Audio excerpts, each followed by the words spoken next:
భారీ వర్షాలు కురుస్తుండటంతో వరంగల్ జిల్లా కూడూరులోని భీమునిపాదం జలపాతం జలకళను సంతరించుకుంది.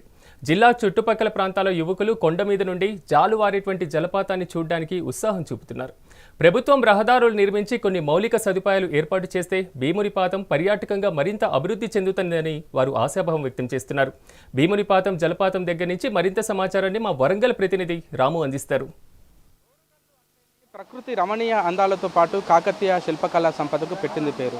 ఒకవైపు కాకతీయుల నాటి శిల్పకళా సంపదతో పాటు ప్రకృతి సహజ సిద్ధంగా ఏర్పడ్డ టూరిస్ట్ ప్రదేశాలు ఇక్కడ వరంగల్ చుట్టుపక్కల ప్రాంతాలన్నీ విపరీతంగా ఆకర్షిస్తున్నాయి.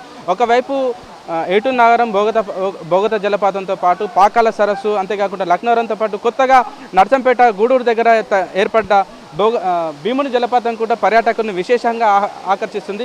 ఇక్కడ ప్రతి వర్షాకాలం కూడా కొండలపై నుంచి జాలువారే నీటిని చూడడానికి ఇక్కడ చాలామంది టూరిస్టులు వస్తున్న పరిస్థితి. ఒకవైపు చుట్టూ పచ్చటి కొండలతో పచ్చటి కొండలు, చెట్లు, ఆ కొండలపై నుంచి వచ్చే నీటిని చూడడానికి ఇక్కడ పిల్లలు పెద్దలు ఉత్సాహంగా గడుపుతున్న పరిస్థితి. ప్రస్తుతం వర్షాకాలం నేపథ్యంలో కూడా కొండలపై నుంచి వచ్చే ఈ నీటిని చూడడానికి కూడా పెద్ద ఎత్తున ఇక్కడ పర్యాటకులు వచ్చి ఎంజాయ్ చేస్తున్న పరిస్థితి. ప్రస్తుతం ఇక్కడ విజువల్స్లో చూడొచ్చు, చాలామంది కూడా ఇక్కడ వర్షాన్ని కూడా భారీ వర్షాన్ని కూడా లెక్క చేయకుండా ఇక్కడికి వచ్చి వాళ్ళు పూర్తిగా కూడా ప్రకృతి సిద్ధంగా ఎంజాయ్ చేస్తున్న పరిస్థితి. ప్రస్తుతం కొంతమంది టూరిస్టులు ఉన్నారు, వాళ్ళతో కూడా మాట్లాడించే ప్రయత్నం చేస్తా. తమ్ముడు చెప్పండి, మీరు ఎక్కడి నుంచి వచ్చిండ్రు, ఏంటి ఎట్లుంది ఇక్కడ పరిస్థితి? నర్సంపేట నుంచి వచ్చినాం. చాలా అద్భుతంగా ఉంది. ఇక్కడ వర్షపాతం నమోదైంది, అందుకే ఇక్కడ వాటర్ ఇంతగానో వస్తున్నాయి. చాలా అద్భుతం అనిపిస్తుంది. అప్పుడప్పుడు ఇలా అందరూ ఎంజాయ్ చేయాలి. Thank you. మేము ఎనుగురు నుంచి వచ్చాం బ్రో. ఇక్కడ వ్యూ చూడడానికి చాలా బాగుంది బ్రో. చాలా మేము ఎప్పుడు రాలేదు, ఇప్పుడే వచ్చినాం, ఫస్ట్ టైం వచ్చినాం. ఎట్లనో ఉంటుంది అనుకున్నా కానీ పర్లేదు బ్రో, బాగుంది. ఏర్పాట్లు ఎట్లా ఉన్నాయి? పర్లేదు బ్రో, బాగానే ఉన్నాయి అన్ని. ఇప్పుడు ఇక్కడ రావడానికి రహదారి కానీ అవన్నీ ఎట్లున్నాయి, సౌకర్యాలు ఎలా ఉన్నాయి? మధ్యలో వస్తుంటే బ్రిడ్జ్ దగ్గర కొంచెం బ్రేక్ డౌన్ అయింది బ్రో, కొంచెం ఇబ్బంది అయింది. అక్కడ కొంచెం రావడానికి బైక్లో నెట్టుకొని రావడానికి అవుతుంది, ఇబ్బంది అవుతుంది. అక్కడ కొంచెం కష్టంగా ఉంది రావడానికి. వ్యూ పాయింట్ ఎలా ఉంది? వ్యూ పర్లేదు బ్రో, మేము ఎక్స్పెక్టేషన్స్ పెట్టుకున్నందుకు ఓకే, పర్లేదు, బాగానే వచ్చింది. చెప్పండి, మీరు ఎక్కడి నుంచి వచ్చారు? ఇక్కడ సౌకర్యాలు ఎలా ఉన్నాయి? ఇక్కడ ఈ వాటర్ ఇవన్నీ చూస్తుంటే మీ ఫీలింగ్ ఏంటి? అంటే ఫీలింగ్ అంటే ఏం లేదు, కానీ మేము వరంగల్ నుంచి వచ్చాం. ఇక్కడికి ఛాన్సాలు వచ్చాం, కానీ ఇప్పుడు అయితే సెక్యూరిటీ ఓకే, కాకపోతే లోపలికి దిగనిస్తలేరు. దిగనిస్తే కొంచెం ఎంజాయ్. టూరిజం శాఖ చేసిన ఏర్పాట్లు ఎలా ఉన్నాయి ఇక్కడ? టూరిజం అయితే ఓకే, పర్ఫెక్ట్ ఉన్నది. కాకపోతే వచ్చే రోడ్డు మాత్రం కొంచెం డెవలప్మెంట్ చేసిరనుకో ఇంకా పెద్ద టూరిజం లెక్క అవుతుంది. ఇప్పుడు మనకు ఒకవైపు బోగత జలపాతం ఉంది, మరొకటి పాకాల సరస్సుతో పాటు లక్నవరం. ఇప్పుడు మళ్ళీ కొత్తగా ఇది భీమునిపాదం అని చెప్తున్నారు. ఈ కొండలపై నుంచి చుట్టూ పచ్చని చెట్లు, కొండలపై నుంచి వచ్చే నీటిని చూస్తుంటే మీ ఫీలింగ్ ఏంది? ఇది చాలా బాగుంది, అందుకొరకే చాలా వరంగల్ నుండి ఇక్కడ వరకు వచ్చాము.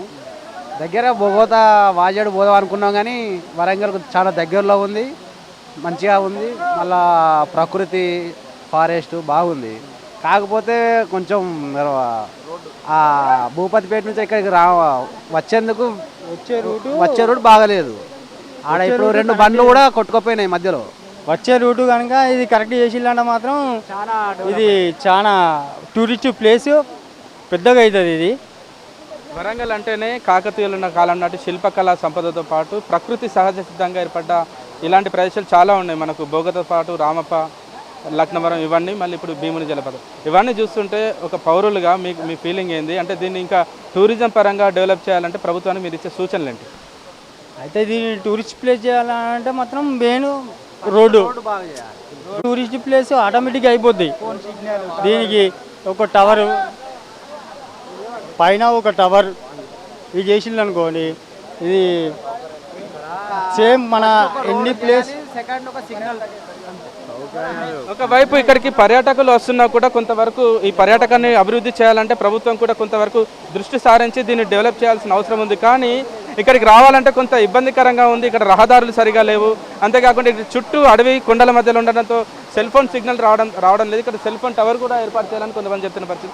మీరు చెప్పండి, మీరు ఎక్కడి నుంచి వచ్చారు? ఇక్కడ టూరిజం శాఖ చేసిన ఏర్పాట్లు ఏ విధంగా ఉన్నాయి? ఇక్కడ నర్సంపేట నుండి వచ్చాము. ఇక్కడ చాలా బాగా అద్భుతంగా ఏర్పాట్లు చేయడం జరిగింది.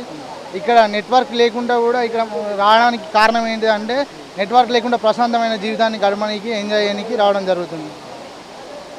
మీరు చెప్పండి, ఇక్కడ ఈ కొండలపై నుంచి చుట్టూ పచ్చటి చెట్లు, కొండలు, ఈ కొండలపై నుంచి వచ్చే ఈ నీటిని చూస్తుంటే మీకు ఏ విధంగా ఉంది? ఇది చాలా అద్భుతంగా ఉన్నది. ఇలాంటి వ్యూ మళ్ళీ వస్తుందో రాదో తెలియదు.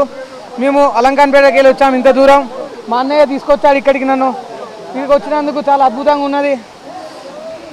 ఓకే, మొత్తానికి కూడా ఇది భీముని జలపాతం అనేది వాస్తవానికి టూరిజంగా పూర్తి స్థాయిలో అభివృద్ధి చేయాల్సిన అవసరం ఉండే, కానీ ప్రభుత్వం కూడా దీన్ని పూర్తి స్థాయిలో ఒకవైపు ఇక్కడ మనకు బోగత జలపాతం, లక్నవరం, రామప్ప సరస్సు, పాకాల సరస్సు లాంటివి ఉన్నాయి.